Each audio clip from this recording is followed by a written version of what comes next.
Now tonight, the Blade Runner is a free man. Oscar Pistorius, the former Paralympian convicted of murdering his girlfriend, has been released from jail after almost 9 years. His freedom comes with strict parole conditions as the world debates whether the time fits the crime. He was the Paralympic champion sports star who became a killer. Welcome back, guys. I trust you've been staying safe. Now, the disgraced South African Paralympian Oscar Pistorius has been released on parole from prison in South Africa as at just 24 hours ago. This has sparked a lot of controversy, and the question that people are asking is, does the time he served fit the crime that he was convicted of committing? And in actual fact, which crime was this?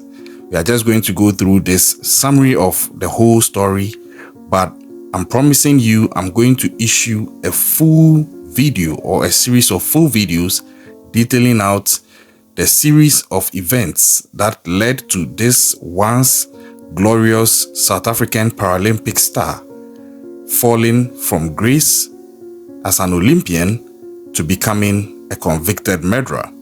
And I also go on to give you some videos with information about what his life after prison is projected to be. And did you know that he's actually considering writing a book?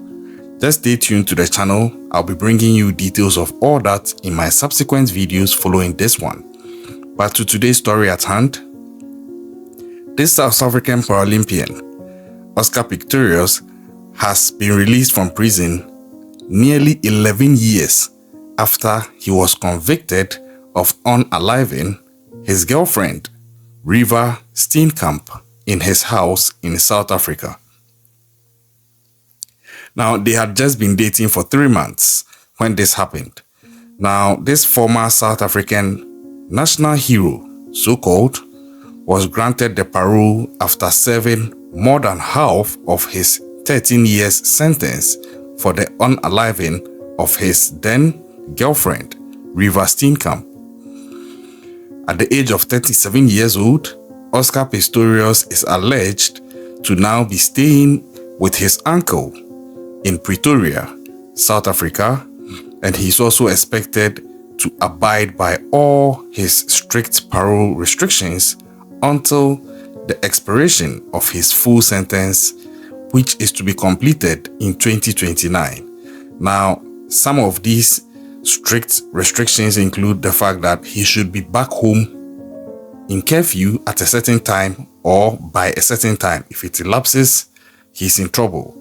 He shouldn't take alcohol. He shouldn't talk to the media, among several other things. Now imagine a life like this. Some are saying that it is still lenient compared to what other people in his situation are suffering, and I agree to an extent, because there are other criminals out there or other convicts out there who would actually be glad to have such a situation for themselves. Unfortunately, however, the family of his deceased girlfriend did not complain about his parole, but then they rather explained that they know it is part of the South African justice system. They, however, went on to talk about the fact that it is rather they, the family of the deceased Reeva Steenkamp, who are unfortunately rather serving a life sentence. Now, do you agree with this statement they made, especially the bit about they, the family of the deceased, rather serving the life sentence? I agree, and it's a point I've made in several of my videos with regards to the balance between perceived justice for the victims' families and closure. I think that more often, even though the word justice is being used, it's actually speaking more to closure and a bit of justice than justice in its entirety, per the details of each case at hand. I will explain. So in this case, for example, Reeva Steenkamp has been lost to her family at the hands of Oscar Pistorius, irrespective of what the circumstances was. She was lost at the hands of Oscar Pistorius. And although he was sentenced to 13 years, he's actually done half of it and he's been released on parole. Granted, he had even served the entire 13 years. How does that actually give full justice? Because irrespective, Reeva Steenkamp is still not going to come back to life. And that is where the pain is. So the family actually endures it for the rest of their lives. And that is where her family is coming from with that statement that it is unfortunate that they, the family of the deceased, are rather serving a life sentence. And from that perspective, I agree. I think that sometimes these situations, as far as the sentencing is concerned, gives more of a closure to an extent to the family. And even with that, it still doesn't fully give the closure, because even here in this case, Oscar Pistorius didn't admit actually having unalived his girlfriend. He kept saying it was by accident. He thought she was an intruder. And then he also tried to defend himself as such by being proactive with his attack. And her family actually needed him to admit it. And there is power in that. If the person admits it, you know that at least the person has admitted to your face.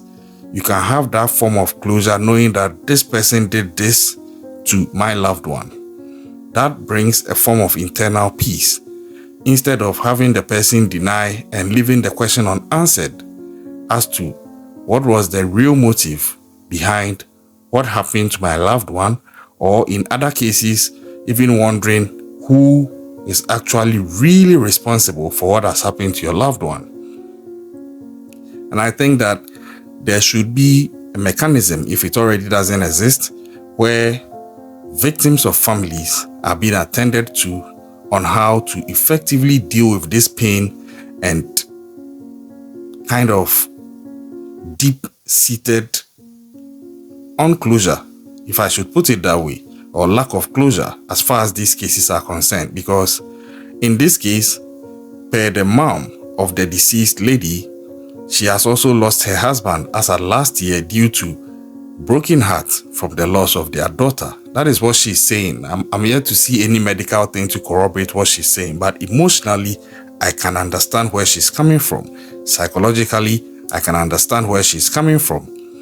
So this is a dicey thing.